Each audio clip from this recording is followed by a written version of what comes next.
Everyone, कैसे हो आप लोग। मुझे पता है सारे अच्छे ही होंगे। ठीक है, चलो आज एक नया टॉपिक स्टार्ट करते हैं जो फिजिक्स की शुरुआत में हम पढ़ते हैं। और एक ऐसा टॉपिक है, ये 11th में तो यूज़ होता ही है, 12th में भी वो पूरी फिजिक्स में बहुत ज़्यादा यूज़ होता है और बच्चों को बहुत ज़्यादा इसमें प्रॉब्लम रहती है और बच्चे यहीं पर ही गड़बड़ करते हैं। तो उसे हमेशा याद रखना, 11th हो या 12th हो या आगे आप फिजिक्स पढ़ते हो तो ये इस्तेमाल होता है और न्यूमेरिकल्स में सबसे ज़्यादा इस्तेमाल होता है। ठीक है, टॉपिक है वेक्टर। क्लियर है? वेक्टर। अब वेक्टर पढ़ने से पहले हम जान लेते हैं हमारे पास दो तरीके की क्वांटिटी होती है। दो तरीके की क्वांटिटी। पहली हमारे पास क्वांटिटी होती है स्केलर, दूसरी होती है वेक्टर। ठीक, अब स्केलर की खास बात यह है कि स्केलर के पास मैग्नीट्यूड होता है। मैग्नीट्यूड से मतलब है न्यूमेरिकल वैल्यू। तो जिस क्वांटिटी के पास न्यूमेरिकल वैल्यू होगी, हालांकि ये दो क्वांटिटी के अलावा थर्ड वन तीसरी और क्वांटिटी होती है, लेकिन हम जो डिस्कस नहीं कर रहे 11 और 12 पॉइंट ऑफ व्यू से दो क्वांटिटी हमारी स्केलर और वेक्टर। स्केलर जिसके पास मैग्नीट्यूड होता है और मैग्नीट्यूड मींस न्यूमेरिकल वैल्यू, वो क्वांटिटी स्केलर क्वांटिटी होती है। जैसे आपने बोला कि mass 60 kilogram for example, speed 10 metre पर सेकेंड, तो आप देख रहे हो उनके पास न्यूमेरिकल वैल्यू है, केवल numerical value. These quantities are known as scalar quantities. उसके बाद वेक्टर की खास बात यह है इसके पास मैग्नीट्यूड होता है, इसके पास डायरेक्शन होती है, एंड थर्ड वन जो बहुत ज्यादा इंपॉर्टेंट है, विच फॉलो वेक्टर लॉज को फॉलो करता है। अगर किसी क्वांटिटी के पास मैग्नीट्यूड है और डायरेक्शन है और वो वेक्टर के लॉ को फॉलो नहीं करना, ठीक है, लॉ हम पढ़ेंगे आगे, लॉ के मैं एक नाम बता देता हूं, जैसे ट्रायंगल लॉ, पैरेललोग्राम लॉ, इस तरीके के हम आगे पढ़ेंगे। तो अगर वो कोई लॉ फॉलो नहीं कर रहा तो वो वेक्टर क्वांटिटी नहीं है। क्लियर है? लॉ फॉलो होना बहुत जरूरी है, साथ में डायरेक्शन, साथ में मैग्नीट्यूड। कभी कभी ऐसा भी देखने को मिलता है हमें, कई बार फिजिक्स के अंदर ऐसी क्वांटिटी होती है उनके पास मैग्नीट्यूड होता है और डायरेक्शन भी होती है, ठीक है, लेकिन वेक्टर के लॉ फॉलो नहीं हो रहे होते, तो वो वेक्टर नहीं है। जैसे बहुत सिंपल है, आप लोग 10th क्लास में पढ़ के आते हो, 10th क्लास के पॉइंट ऑफ व्यू से बात करूं, करंट।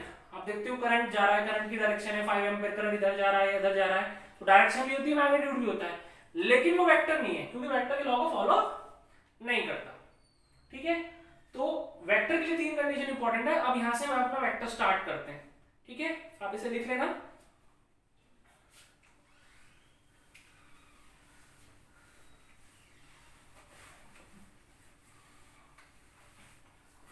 अब मैं आपको वेक्टर के बारे में पढ़ाता हूं।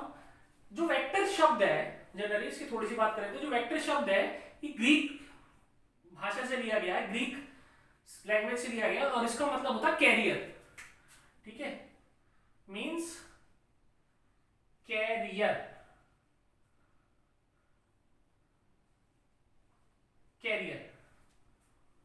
कैरी करने वाला, एक पर्टिकुलर डायरेक्शन में कैरी करने वाला, that is known as carrier. किसी पर्टिकुलर डायरेक्शन को डिनोट करना, that is known as vector. Carrier शब्द से आया। अब वेक्टर का तो मीनिंग हम लोगों को पता लगे, लेकिन वेक्टर होता कैसे, कैसे रिप्रेजेंट करते हैं उसे, हम समझने की कोशिश करते हैं। तो रिप्रेजेंटेशन ऑफ वेक्टर कैसे रिप्रेजेंट करेंगे, बहुत आसान है। देखो, इंटरेस्टिंग भी बहुत है।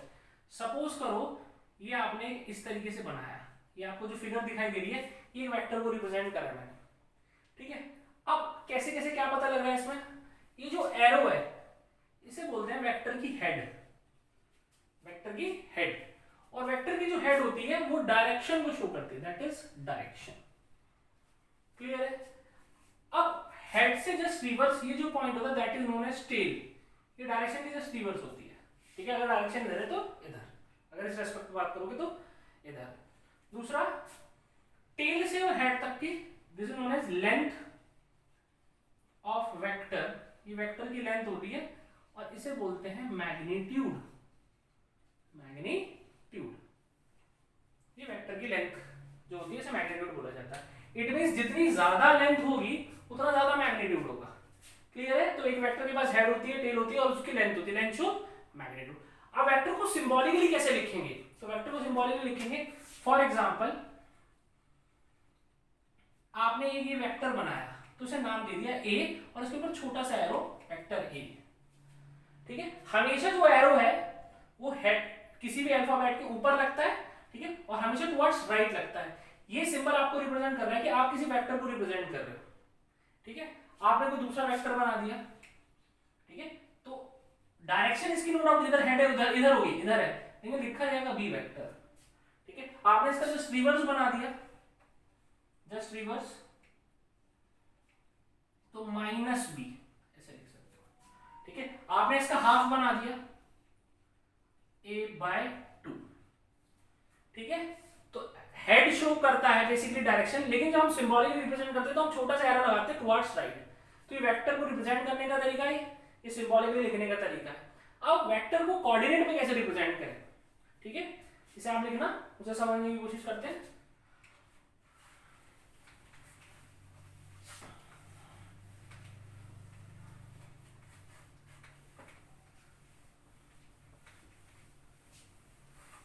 बड़ा इंटरेस्टिंग है ये, रिप्रेजेंटेशन ऑफ वेक्टर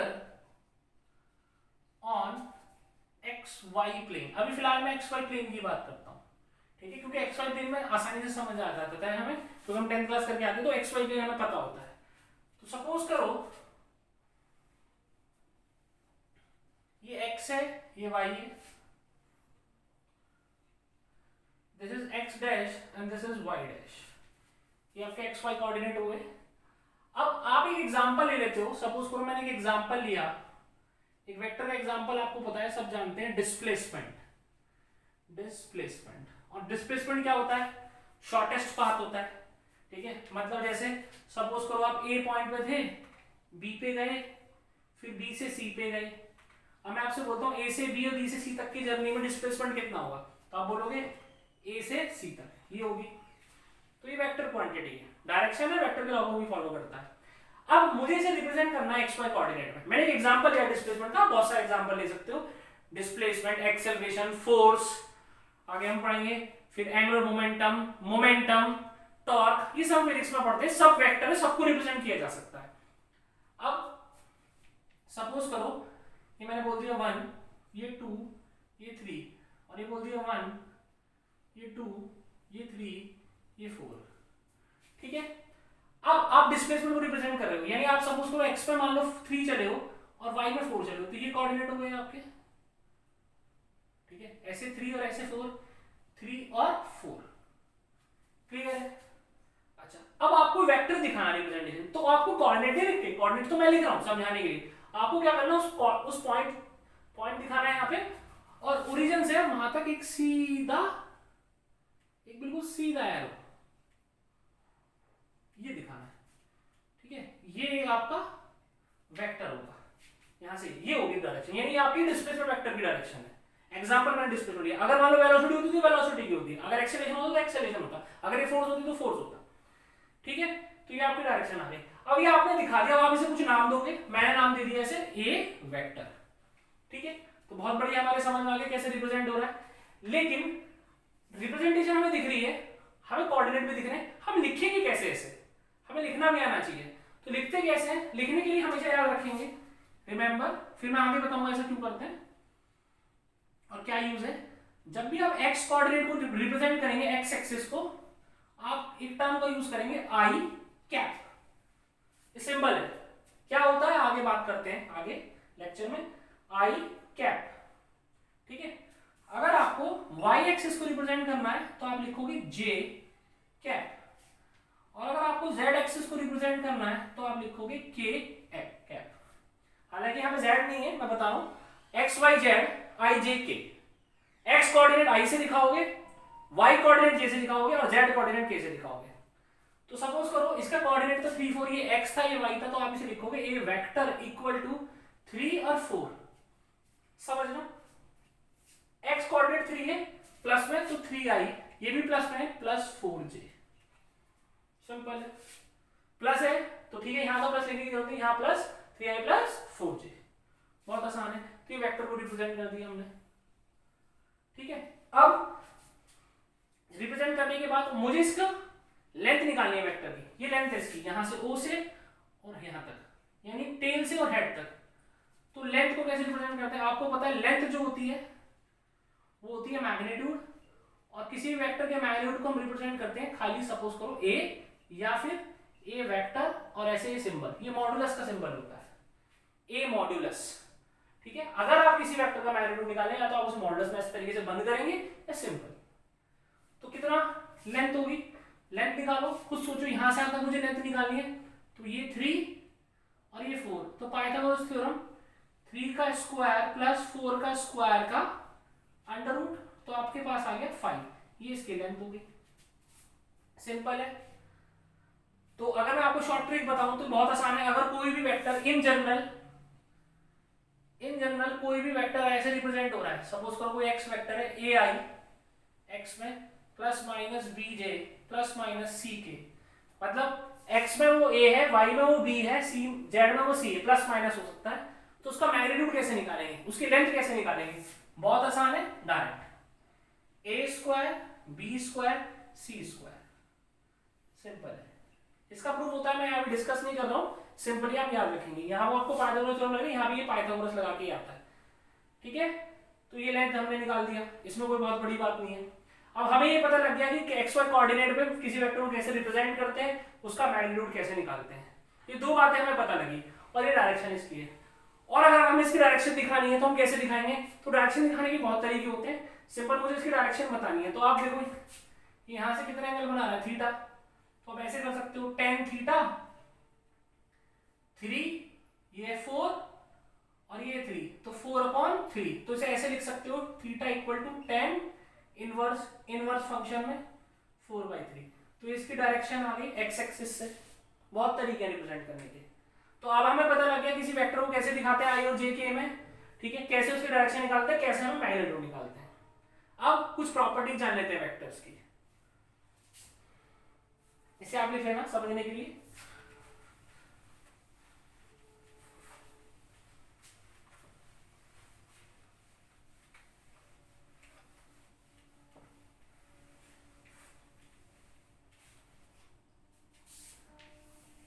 जैसे सपोज करो ये प्रॉपर्टीज ही है वेक्टर की, प्रॉपर्टीज में आती है सारी चीजें। पहली property invariancy of vector in free space, vector की इनवेरिएंसी फ्री स्पेस में, वेक्टर की invariancy of vector in free space मतलब सपोज करो ये आपका कोई वेक्टर है स्पेस में, मैंने उसे ऐसे रिप्रेजेंट कर दिया फॉर एग्जांपल, ठीक है, सॉरी एरो ऐसे आएगा, ठीक है, मैंने ऐसे रिप्रेजेंट कर दिया।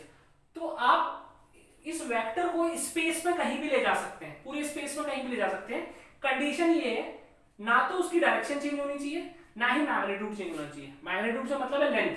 तो सपोज करो इसकी लेंथ इतनी है, फॉर एग्जांपल मार्कर जितनी है, चलो थोड़ा सा मैं ऐसे कर देता हूं, ठीक है, तो सपोज करो इसकी लेंथ इतनी है, तो इसे उठा के स्पेस में मैं कहीं ले जाता हूं और डायरेक्शन चेंज होती है। जैसे उठा के मैं से यहां ले गया, सेम डायरेक्शन है, इसे उठा के मैं यहां ले गया फॉर एग्जांपल, ये भी वेक्टर है, इसे उठा के नीचे लिया है, ये भी वेक्टर है। तो ये सब वेक्टर हैं क्योंकि डायरेक्शन सबकी सेम है और लेंथ भी सेम है। यानी अगर मैं एक्स वाई कोऑर्डिनेट में दिखाऊं, ये एक्स है ये वाई है, अगर यहां वेक्टर ये रिप्रेजेंट कर रखा है, ये भी ठीक है, ये भी ठीक है, ये भी ठीक है, सिंपल। इट मींस वेक्टर में कभी चेंज नहीं होता अगर आप उसके डायरेक्शन और मैग्नीट्यूड चेंज नहीं करते। तो ये पहली प्रॉपर्टी, आप उसे स्पेस में कहीं भी ले जा सकते हो, लेकिन याद रहे बिल्कुल डायरेक्शन चेंज ना हो ना लेंथ चेंज हो। लेंथ चेंज होती नया वेक्टर बन जाएगा, डायरेक्शन चेंज होती नया वेक्टर बन जाएगा, ठीक है। पहली प्रॉपर्टी में आता है। दूसरा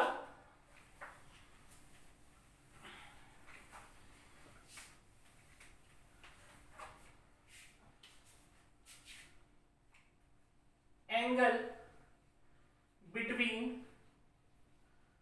टू वेक्टर्स।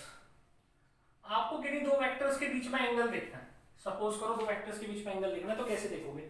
सिंपल लॉजिक है, या तो बिटवीन देयर टेल्स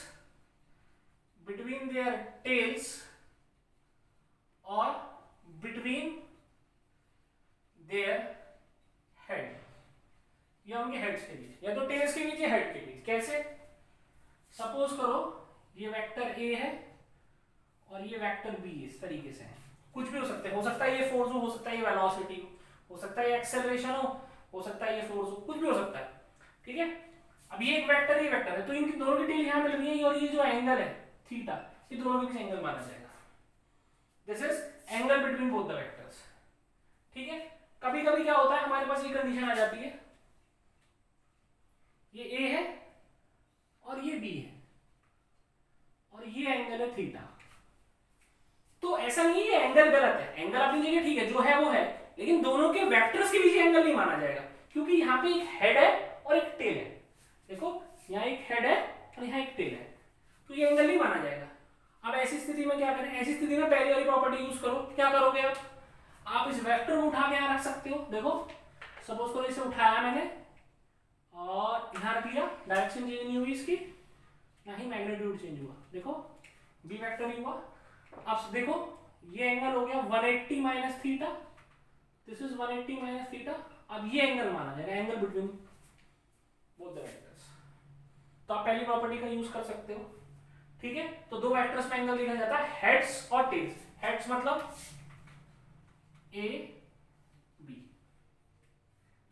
ये ठीक है। आप और करना चाहते हो इसे उठा के यहां रख सकते हो। देखो कितना बढ़िया है। तो ये थीटा तो ये भी थीटा, अल्टरनेट तो ये देखो थीटा और ये थीटा। अभी टेल्स के भी जो हेड के दोनों ही ठीक है, ये भी ठीक है ये भी ठीक है, ठीक है। एंगल समझ आ गया। एंगल से आगे बढ़ते हैं।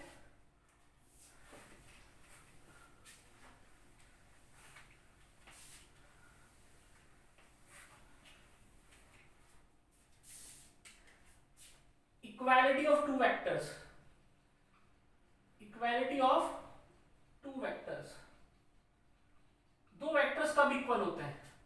When they have same magnitude and direction. जब उनकी सेम मैग्नीट्यूड और डायरेक्शन होती है, किन्हीं दो वेक्टर्स कि जब मैग्नीट्यूड और डायरेक्शन सेम होगी, दोनों बराबर होंगे। जैसे सपोज करो ये वेक्टर ए है और ये वेक्टर बी है, ठीक है। दोनों की डायरेक्शन सेम है, दोनों की लेंथ सेम है, दोनों बराबर वेक्टर है। ए वेक्टर इक्वल टू बी। अगर कोई क्वांटिटी डिफाइन नहीं करी गई, ऐसा नहीं कि ये फोर्स है और ये वेलोसिटी आप उन्हें बराबर कह दोगे, वेक्टर वाइज बराबर है लेकिन यूनिट फिजिकल क्वांटिटी अलग अलग है। अगर जनरल दिखा रहे हैं तो ए इक्वल टू बी, क्योंकि लेंथ बराबर है और डायरेक्शन बराबर। ये वेक्टर की थर्ड प्रॉपर्टी है। फोर्थ वन, अगर सपोज करो कोई वेक्टर है a, it is multiply by a number lambda, then we have a new vector. हमारे पास एक नया वेक्टर होता है, that is b vector equal to lambda a vector. तो नया वेक्टर होता है, तो ये लैम्डा कुछ भी हो सकता है लैम्डा ट्वाइस हो तो नया वेक्टर दुगना हो सकता है लैम्डा 1/2 तो नया वेक्टर हाफ हो। तो जब भी आप किसी एक नंबर की मल्टीप्लाई किसी वेक्टर में करते हो तो एक नया वेक्टर का जन्म होता है, ठीक है। तो ये चार प्रॉपर्टी बेसिकली हमने जाने की वेक्टर की क्या प्रॉपर्टी होती है, कैसे रिप्रेजेंट करते हैं, ठीक है, आईजीके में कैसे लिखते हैं, कैसे मैग्नीट्यूड निकालते हैं, ये छोटी छोटी हमने बातें करी। इंट्रोडक्शन था वेक्टर का विद प्रॉपर्टीज के साथ। इससे नेक्स्ट वीडियो में और आगे की बात करेंगे वेक्टर्स में, ठीक है। इसे आप अच्छे से कर लेना। Thank you so much.